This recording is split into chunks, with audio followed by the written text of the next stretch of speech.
Hello. അപ്പോൾ ഇന്ന് ഭയങ്കര സന്തോഷമുള്ളൊരു ദിവസമാണ്. അതെന്താണെന്ന് ഞാനിപ്പോൾ പറഞ്ഞു തരാട്ടോ വഴിയെ. ഇപ്പോൾ ഇന്ന് ജൂൺ 2 പിള്ളേരെല്ലാവരും സ്കൂളിലേക്ക് പറഞ്ഞയച്ചിട്ട് മഴയൊക്കെ ഒന്ന് ഇത്തിരി കുറവുള്ള കാരണം അമ്മാമ്മ പറഞ്ഞു നമുക്കൊന്ന് പോയി നടന്നാലോ, കുറേ നാളായി ഒന്ന് പുറത്തിറങ്ങി നടന്നിട്ടെന്ന് പറഞ്ഞു. അപ്പോൾ ശരിയെന്ന് പറഞ്ഞാൽ അങ്ങനെ ഞങ്ങൾ ആ ഒരു വെയിലത്ത് കുറച്ചധികം നേരം ഒന്ന് പോയി നടന്നു കേട്ടോ. അങ്ങോട്ടും ഇങ്ങോട്ടും നടന്നു. അങ്ങനെ തിരിച്ച് വീട്ടിലേക്ക് എത്തുമ്പോൾ എൻ്റെ കാലത്ത് ഒരാളുണ്ടായിരുന്നു. വേറെ ആരുമില്ല, എൻ്റെ ഒറ്റ സുഹൃത്തും കൂട്ടുകാരിയുമായ റീതുവാണ് കേട്ടോ. അവൾ വണ്ടിയിൽ ചാക്കിൽ എന്തൊക്കെയോ എനിക്ക് കൊണ്ടുവന്നിട്ടുണ്ട്. ഞാൻ എന്തായാലും പോവാണ് കുറച്ച് നാളത്തേക്ക്, ഇനി കുറച്ച് നാൾ കഴിഞ്ഞിട്ടല്ലേ വരുള്ളൂ. അപ്പോൾ അത് കാരണം കൊണ്ടുപോകുമ്പോൾ നീ ചക്കയും കൊണ്ടുപോക്കോ, അല്ലെങ്കിൽ നീ ചക്ക എന്തെങ്കിലും കൂട്ടാൻ വെച്ച് തിന്നോ എന്ന് പറഞ്ഞിട്ട് 2 ചക്കയും കൊണ്ടാണ് എൻ്റെ കൂട്ടുകാർ വന്നിരിക്കുന്നത്.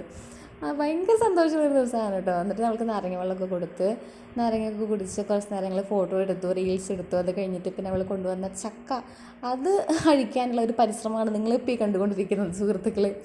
ഭയങ്കര സന്തോഷമായിരുന്നു. കാരണം നമ്മൾ ഇവിടുന്ന് ദൂരേക്ക് കുറച്ച് നാളത്തേക്ക് പോവുകയാണ്. അപ്പോൾ അത് കാരണം നമ്മളോട് അത്രയും സ്നേഹം കെയറൊക്കെ ഉള്ള കാരണമാണല്ലോ അവർ നമ്മളെ കാണാൻ വരുന്നത്, നമുക്ക് ഇഷ്ടമുള്ള സാധനങ്ങളൊക്കെ കൊണ്ടുവരുന്നത്. അപ്പോൾ ഇതുപോലെ നിങ്ങൾക്ക് ഇഷ്ടമുള്ള സാധനങ്ങൾ കൊണ്ടുവരുന്ന നിങ്ങളുടെ കൂട്ടുകാർ ഫ്രണ്ട്സൊക്കെ ഉണ്ടെന്നുണ്ടെങ്കിൽ ഒന്ന് മെൻഷൻ ചെയ്യാൻ മറക്കണ്ട.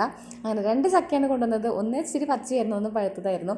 അപ്പോൾ അത് പുറത്തേക്ക് എടുക്കാൻ ഞാൻ കുറച്ച് പാടുപെട്ടു. അത് കഴിഞ്ഞിട്ട് അത് കിട്ടി കിട്ടി എന്ന് പറഞ്ഞിട്ട് ഞാൻ ചക്കയും പിടിച്ച് കുറച്ച് നേരം ഡാൻസ് കളിക്കുന്നുണ്ടായിരുന്നു കേട്ടോ.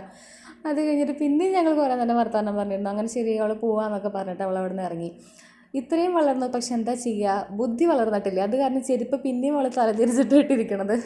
അവിടെ നിന്നിട്ട് അതിനെയും കുറച്ച് നേരം കളിയാക്കി പറഞ്ഞു. പിന്നെയും അവിടെ നിന്നിട്ട് ഇറങ്ങാൻ നിൽക്കുമ്പോൾ പിന്നെയും അരമണിക്കൂർ വർത്തമാനം പറഞ്ഞിട്ട് അങ്ങനെ അവസാനം പറഞ്ഞയച്ചു. Tata bye bye. അപ്പോൾ എത്രയുള്ള എന്നിട്ട് വീഡിയോ.